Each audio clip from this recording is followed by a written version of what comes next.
Good afternoon, guys. And in the previous lecture, we have discussed the steps of glycolysis till the conversion of fructose 1,6-bisphosphate to dihydroxyacetone phosphate and glyceraldehyde 3-phosphate.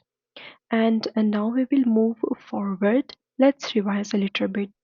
First of all, the glucose enters into the cell and converted into G6P by the enzymes glucokinase and hexokinase. It's the first irreversible step of glycolysis. It's highly regulated step. And in this step, our first molecule of ATP is invested. Okay. Glucose 6-phosphate is converted into fructose 6-phosphate by isomerase enzyme. Fructose 6-phosphate is then converted to fructose 1,6-bisphosphate by a very highly regulated enzyme known as PFK1 fructose phosphofructokinase 1. Okay, and it's the second irreversible step of glycolysis, and in this step we have invested the second molecule of ATP.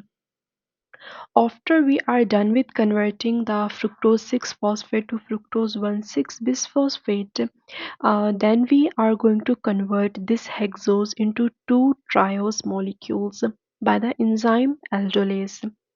The aldolase splits the fructose 1,6-bisphosphate and convert it into dihydroxyacetone phosphate, and the phosphate is attached to the carbon number 1 in this case, and glyceraldehyde 3-phosphate, in which the phosphate is attached to carbon number 3 because it has been split into into two molecules of 3 carbon, right? But to proceed the glycolysis forward, we only need glyceraldehyde 3-phosphate because the dihydroxyacetone phosphate cannot proceed the glycolysis, so it must be converted into G3P by the enzyme known as triose phosphate isomerase. Okay, and now comes the very important step in the glycolysis. Now we are going to yield something. Now we are going to entering into the yielding phase of glycolysis. The conversion of glyceraldehyde 3-phosphate to 1,3-bisphosphoglycerate or 1,3-diphosphoglycerate is an reversible step. Okay, and in which NAD positive is converted into NADH, and the enzyme used is the glyceraldehyde 3-phosphate dehydrogenase. This enzyme has three pockets. One holds the inorganic phosphate, okay, that we are going to add into the substrate. The second pocket is holding the NAD positive, and the third pocket is holding the substrate. So all of them are processed and we get a compound known as 1,3-bisphosphoglycerate. In this process, NAD positive is converted into NADH. And what is NADH? NADH, like a reservoir of energy, when it goes into the mitochondria inner membrane and passing through the electron transport chain in the presence of oxygen, it moves its electrons and we get 3 ATPs per NADH molecule. So we have 2 NAD positive and 2 NADH because dihydroxyacetone has already been converted to G3P. So we have 2 G3P, 2 1,3-BPG and 2 NAD positive, and we have 2 NADH. As I've told you that 3 ATPs are produced per NADH, so we have 2. So we are going to get 6 ATPs, but it's not produced here. It's an indirect step in which the NADH will go to mitochondria. In the presence of oxygen, it will going to yield the ATP. So it's oxidative phosphorylation, and it's very important as far as glycolysis is concerned that you need to differentiate between the oxidative phosphorylation and substrate level phosphorylation. We are going to discuss in a minute. So up to this we have invested how many ATPs? We have invested 1 and 2 ATPs up till here, right? And we have yielded how many ATPs? From NADH, we are going to yield 6 ATPs. Okay. After that, there is going to be the production of ATP via the glycolysis pathways, because NADH will produce ATP indirectly. It will go to mitochondria, it will undergo oxidative phosphorylation, then it will going to yield the ATPs. But here in the process of glycolysis, the direct production of ATPs is going to occur now. Conversion of 1,3-bisphosphoglycerate, right? We have produced two molecules of 1,3-bisphosphoglycerate. It is converted into 3-phosphoglycerate. One phosphate is being removed, right? One phosphate is being removed. So this phosphate is used to produce the ATP. 2 ADP will convert into 2 ATPs, and this is known as substrate level phosphorylation. It is different from oxidative phosphorylation because oxidative phosphorylation should have oxygen. It should occur in the inner mitochondrial matrix or membrane. It should have electron transport chain, but substrate level phosphorylation is occurring in the presence of only substrate. It does not need oxygen, it does not need mitochondria, it does not need the electron transport chain. So the substrate level phosphorylation is a very important terminology you need to remember in the glycolysis. So 1,3-BPG will convert into 3-PG, 3-phosphoglycerate. These are two molecules by an enzyme known as phosphoglycerate kinase. I have told you in the previous lectures that what is the function of kinase. What kinase is going to do? Is an enzyme that will phosphorylate something, right? It will phosphorylate something. So in this condition, what kinase is phosphorylating? It is phosphorylating the ADP, right? It's phosphorylating the ADP and it is converting ADP to ATP. After that, we have got two molecules of 3-PG, right? It's written here. We have got two molecules of 3-PG, and now we will convert it into 2-PG. Just we are replacing or shifting the phosphate from carbon number 3 and we are putting it into the carbon number 2, right? So we are just replacing the phosphate group. There is no rocket science in this step. It will be regulated by an enzyme known as phosphoglycerate mutase. The mutase will shift the phosphate from carbon number 3 and put it into the carbon number 2.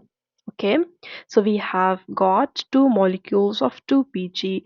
Now comes the last steps of glycolysis. It's the second last step we are going to discuss here. That 2-phosphoglycerate, it's a 3-molecule compound and it will converted into phosphoenol pyruvate, also known as PEP. Okay, phosphoenol pyruvate, by an enzyme known as anulase. And you can just imagine this step by squeezing a towel. What we get by squeezing a towel? We get water, right? So this step will also going to yield water. So 2-PG conversion to phosphoenol pyruvate will yield us water, two molecules of water, obviously, because we are dealing with two molecules of 2-PG. This is the last step and it's the last irreversible step of glycolysis. Other all the steps are reversible. This is the third irreversible step. The first one was the conversion of glucose to glucose 6 phosphate.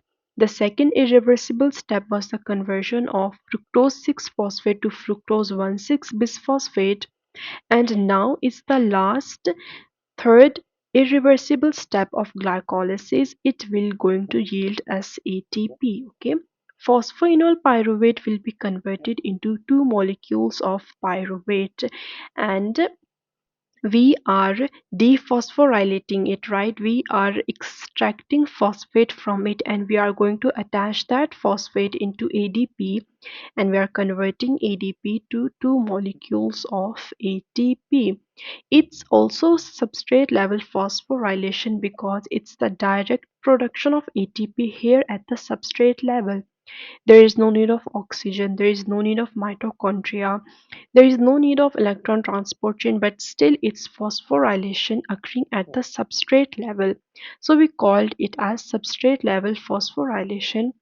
And the enzyme used here is the pyruvate kinase. It's a very important enzyme, it's a very important step. Pyruvate kinase has its own allostatic regulators.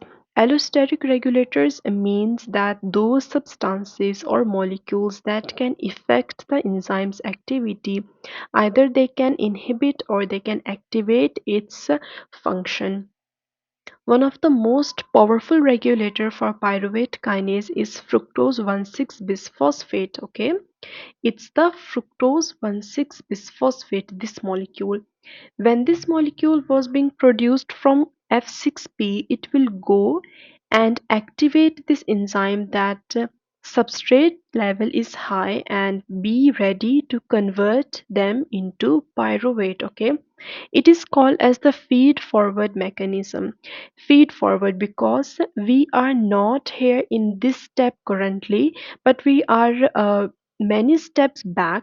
But this molecule came and activate this enzyme that be ready to convert those substrate into products that are coming on the way. So this ensures that a pathway moves forward when the substrate concentration is high.